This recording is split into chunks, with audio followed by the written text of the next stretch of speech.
There's no clearer indication than this that demographics is destiny.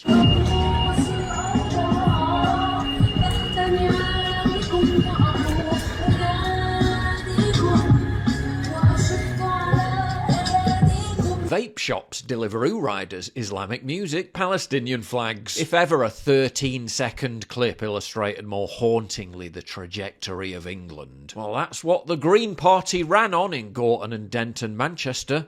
And they won an area with a 30% Muslim population, 43% non-white, 35% foreign-born. So goes Gorton and Denton, so goes the country. The destination being national suicide.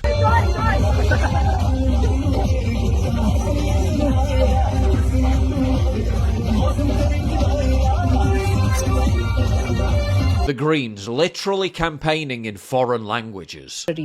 को गोटन और Danton एक जुल्म सियासतदान जीत सकता है अगर हम reform को रोकने के लिए ग्रीन को वोट ना दें। मेरा नाम हन्ना स्पेंसर है। मैं ग्रीन पार्टी की उम्मीदवार हूँ। दुकानदार, सफाई करने वाले, ड्राइवर्स, माएं, ये हम हैं जो इस इलाके को चलाते हैं। Campaigning on a policy of mass amnesty for all illegal migrants and putting them all on benefits. Campaigning on their allegiance to a sectarian voting bloc. Waving foreign flags and pandering to foreign conflicts thousands of miles away. Vote Green. Vote for humanity. Vote for Gaza. Vote for Palestine. Vote for Gorton and Denton. Let's make our area the best it can be. Let's vote for Green.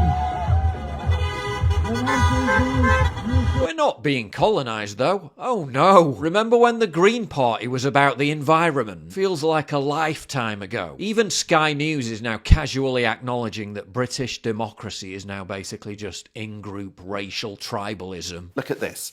This is how Gorton and Denton split down by ethnic minority. And you can see in one part there is a large South Asian community in the sort of Gorton heart, whereas the Denton part is almost overwhelmingly white. And I think most Reform people would say that they were trying to mine voters in this part of the constituency. But here, I think this has largely been a battle between Labour and the Greens. Yeah, diversity's proven to be such a unifying strength that you can literally measure the division straight down ethnic lines. Clear skin doesn't just change how you look, it changes how you feel walking into a room. And for me, that's been turbo boosted thanks to Tiege Hanley. When you get to my ripe old age, you need all the help you can get. People still think I'm in my 30s, and I'll take it. Not bad for 43 though, eh? What I like about Tiege Hanley is it's not random products. It's a full system designed specifically for men. Everything works together. A daily face wash to keep your skin clear, an exfoliating scrub to unclog pores, an AM moisturiser with SPF 20 to protect you during the day, a PM moisturiser to repair your skin overnight. You can even upgrade your system with their eye cream or serum if you want to fight off dark circles or early signs of aging. It's not just about clear skin, it's about confidence. When you feel good about how you look, you just move different. And skincare's not just a woman thing, it's not an extra. It's a fundamental part of hygiene and basic presentation, because looking like a scrubber isn't very masculine, is it? The reason this stuff works is it's made for men's skin. We've got thicker, oilier skin that gets irritated from shaving, and Tiege actually built their formulas around that. Tiege is affordable, fragrance-free, paraben-free, and packed with ingredients that repair your skin instead of wrecking and burning it. And because Tiege is sponsoring this video, they're offering my viewers an insane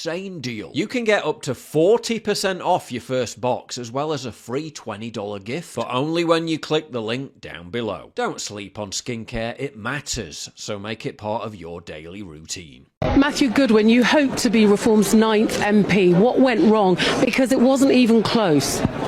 Sectarianism. The reason the Greens have won here, let's be honest, is exactly what that report was warning about a few hours ago.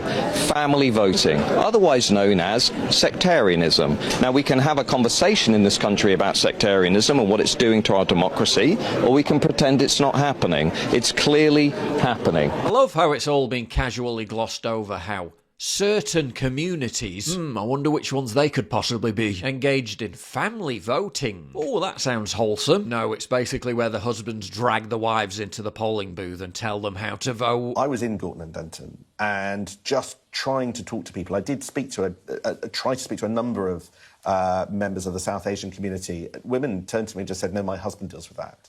Gosh. And I was quite struck by that. Obviously, we couldn't capture that on camera. And I think that this is going to dominate the night. That's illegal, by the way. But now that ethnic pockets of England operate by their own rules and completely outside of the law, there'll be no consequences whatsoever. 1 in 8 voters were observed breaking electoral law in the Gorton and Denton by-election by independent observers. Import the third world? Get third world elections. After the result, the Reform UK chair basically threw Matt Goodwin under a bus, and in the process proved that they still don't get it. He is an academic. He, I think it's fair to say, made some interesting comments, which I have had discussions with him about. Which ones in particular did you talk to him Well, about? lots of things. For example, about what it means to be British, for example, came up a lot. Well, he said that you can't be basically black or brown and be British. I don't think he did quite say that. What did he say?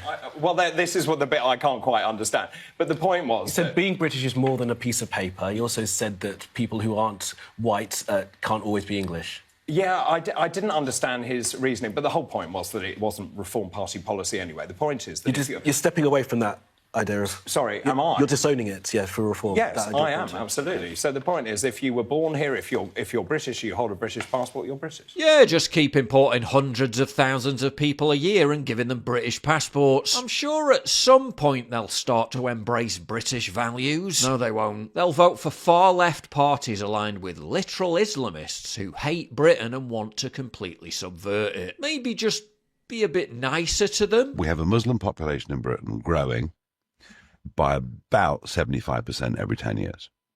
Right? That's just where we are. Mm-hmm. If we politically alienate the whole of Islam, we will lose.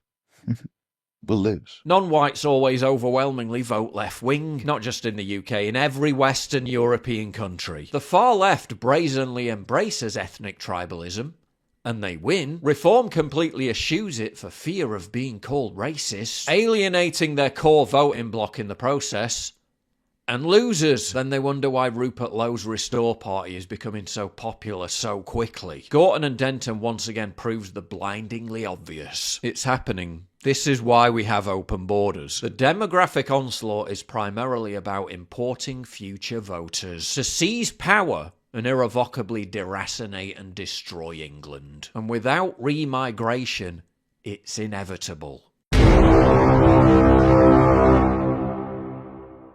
If you value what I do and you want to help support me, please visit pauljosephwatson.locals.com and either pledge a one-time donation or subscribe to join my community, get early access videos, and message me directly. And exclusive live streams coming soon too. Promise. Check out the Locals link down in the description. And don't forget to take a look at the brand new website, modernity.news. That's where you'll find all my content, including exclusive articles. That's modernity.news.